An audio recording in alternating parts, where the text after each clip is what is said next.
I've got more news for you. um, I've got another studio, not the one you've seen, not one I've even spoken about before, not one I even knew existed until about 10 days ago.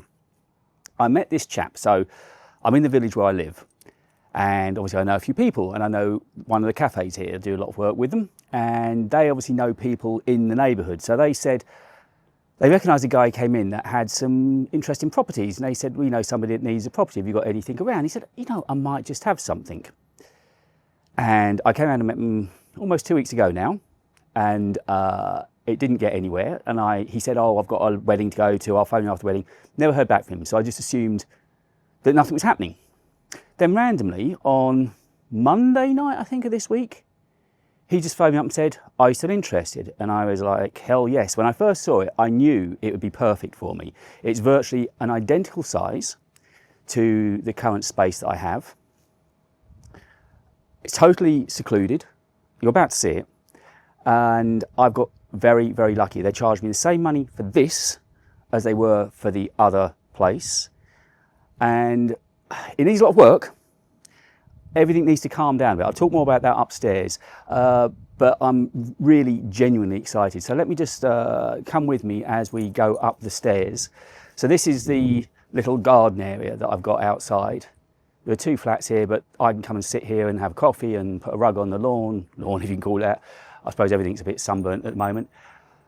Underneath me is a chemist's. I'm a 20-minute walk from my home. I've just timed it. I've walked this very, very regularly. I never even knew that alleyway was there. But it turns out it's amazing. It's the same where I live. I kept walking past that place where I now live. Never noticed it. And suddenly you find these places. So that's the steps up. That, I think, is either the chemist or the hardware shop. There's another flat opposite me, which is just being let out to a chap who's moving in at the end of this month. But this is going to be the new studio, lovely and secluded. As you can tell, no one's going to be knowing it's here. And he's actually already given me the keys. This is a new space. Obviously, not grand at the moment, but I've got my own bathroom, which I didn't have before. Didn't even have that at the old place. And this, it's a tip at the moment, but I'm meeting somebody in here tomorrow. A friend of mine's coming over with me tomorrow. And this is the new space. As I say, it's a dumping ground at the moment. All of this can be just scrapped. So I'm meeting somebody tomorrow. We're going to get all of this into his van, break it up. He's got a license for waste. So we're going to get all of this out. I think it measures about 5 meters square, roughly speaking. And my thoughts at the moment are, there's a train line down there, but it's very quiet because they're coming in and out of the station. So that's not a problem. So I'm thinking of having my main production desk there, my second desk with the iMac and so on, and lenses on, or what did used to have lenses on here. I think I'm going to have the camera set up there with the main key light over there. This will be racks, possibly an armchair. I can bring both my famous little armchairs with me. I have another armchair over here. I can have the slider set up and so I'm ready to use. And this is going to be my main shooting angle. I'm thinking this wall of dark green, which eventually I'm going to get David, who's helping move tomorrow, to put some shelves up. Once it's cleaned out tomorrow, I'm going to come in and just wash all the walls down, get rid of the dust, hoover the carpets up. The carpet isn't anything special, but it will do for now. I've got a big rug that can go over it. But what do you think? The lighting, I will get changed. It's horrible lights at the moment, but that can wait for now because I don't use the lights an awful lot anyway. So they can wait. I will get LEDs put in eventually. But this could just be so homely. I am really, really excited about it. Let me just set the camera down and come around the front and talk to you. Yeah, I am properly juiced about it. He's already given me the keys. There's an amazing amount of trust going on between us. I think I do, I'll probably zoom in a little bit. There's been no money exchange yet, but he's given me the keys already, so I've given him all my company details.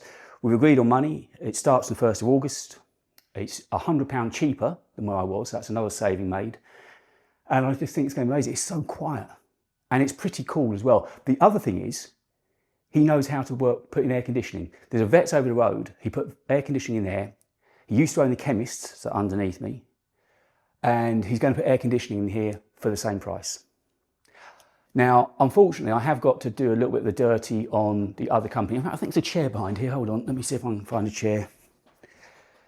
Not exactly my taste, but it's a chair. It will do.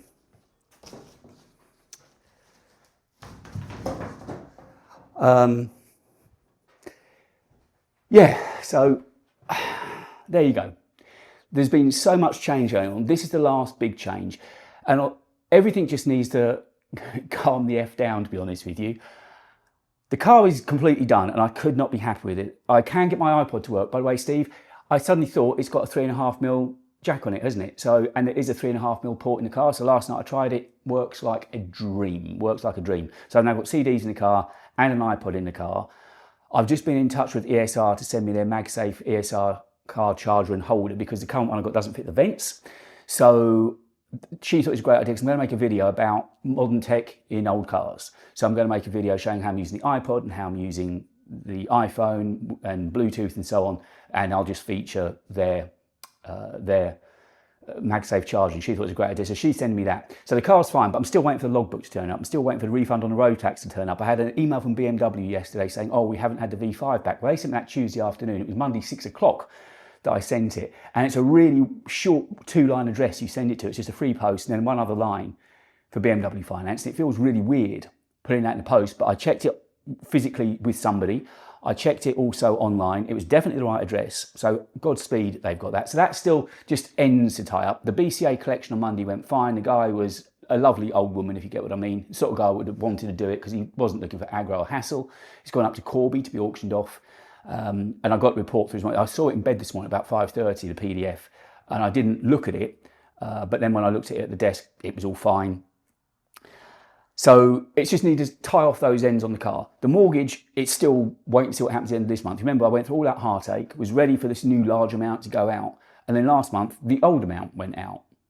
So I'm needing to wait to see what happens this month. So that's kind of still nagging at the back of my mind, what's going on there.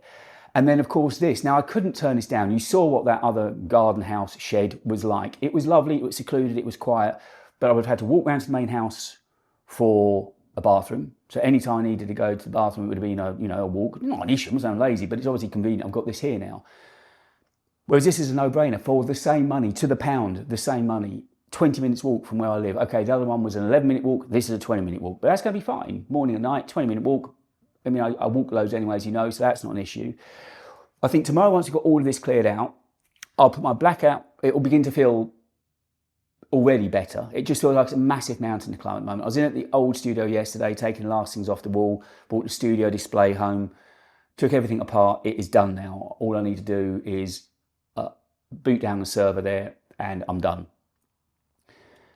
I think by the time this is empty, we're starting at 8:30 or 9 o'clock tomorrow morning. We think we'll get this done in a day because all this can be broken. It doesn't need to be kept or anything. So by Friday morning, at least be empty. Then on Monday morning, I'm meeting David over there with his van. We're loading all of my stuff in from that place and bringing it over here. I will bring my air conditioner with me for the time being to see if it's any use. I mean, today it's humid out, but it's cool in here. So, I mean, I might even need to bring that. And of course, the thing is with that thing, you can't have it running while you're recording. So, I just couldn't turn this down. I've got a feeling this will feel really homely by the end of it. I've got a long-term vision. I'm no handyman, that doesn't help matters. But, you know, hey, I'm sure I can learn. If I need to buy myself a drill. I mean, I did hang some things at the other studio, so I can do stuff, I just never have. But I just think this could look absolutely gorgeous. I get some Godox tubes to stand in the corners to give it a nice glow. It's a beauty. I mean, now, middle of the day, this is how I'll be working. And it's so quiet. I spent a long time on the phone with, well, I thought BT. So getting to the end of the story of my connection at the moment, I phoned BT last week because they offered me a better deal. I compared those to EE. And I have had a router, 5G router, Pro router turn up from what I thought was BT, but it's EE, because as you know, they're the same company. So long story short, it turns out I need to be dealing with EE over this. So I phoned them up yesterday. I can plug it in, I can activate it, I can put the card in and then port it over to fibre, because here I've got speeds of 900 down. Why is everyone so keen on down speeds? Is that me? I suppose if you're gaming, maybe? I don't know. But 900 down and 115 up. Where I am currently is, I think, 300 down and about 80 up, and that's quick. And at home, it's 70 down and 15 up, which is painful. So when I upload this vlog today, it's my daughter's birthday today, so I'm going over, you saw Dalston, I'm going over there this afternoon. Luckily not to do anything manual, just to sit and have a meal with her. But it's going to be quick in here. The speeds will be quick, it's quiet, it's cool, it's safe. I can have stuff delivered here. I don't have to worry about people prying in the windows because it's first floor and the only windows that overlook a train track anyway, you can't get to them. I'm so secure up here. It's just me and that other flat. And it's in the village. It's just amazing. And there's a Italian restaurant that we normally go to every Sunday evening. It's been shut this year for renovation. To that side and to that side is the cafe that first gave out the details. A lovely couple. And they first gave the details to my landlord. So it looks like it's done. It is happening. I mean, I got to do the dirty and tell the other place I'm not going, which does feel bad. I'm not looking forward to that. I have tried phoning the estate agent a couple of times this morning, he hasn't picked up, but that's actually part of the course. They never ever answer or return calls, which has been part of the problem. If they gave me a contract 6 weeks ago, I wouldn't be here. But as it happens, I was still footloose and fancy free, and I've got this. I decided to put the camera into 100% full auto today because I knew I was coming into dark environment, so it'd be interesting for me to see what this looks like. I don't know what the frame rate's going to be like, I don't know what the ISO is going to be, nothing. I have no idea. But this is 100% auto. Steve, I did get in touch with AirFly Pro on Insta messages, I haven't heard back from them, and I've been pushing hard with Insta and with DJI for their vlogging cameras, the Luna and the whatever the DJI one's called. I haven't heard back from them either, so after that slip, and never heard back from Hollyland. I offered to make free content for them and never heard back, which is a real shame, but nonetheless this mic is doing me fine. So anyway, there you go. I'm going to walk back now, get some lunch. I'll get this uploaded before I leave. But yeah, welcome to the new space. I cannot wait.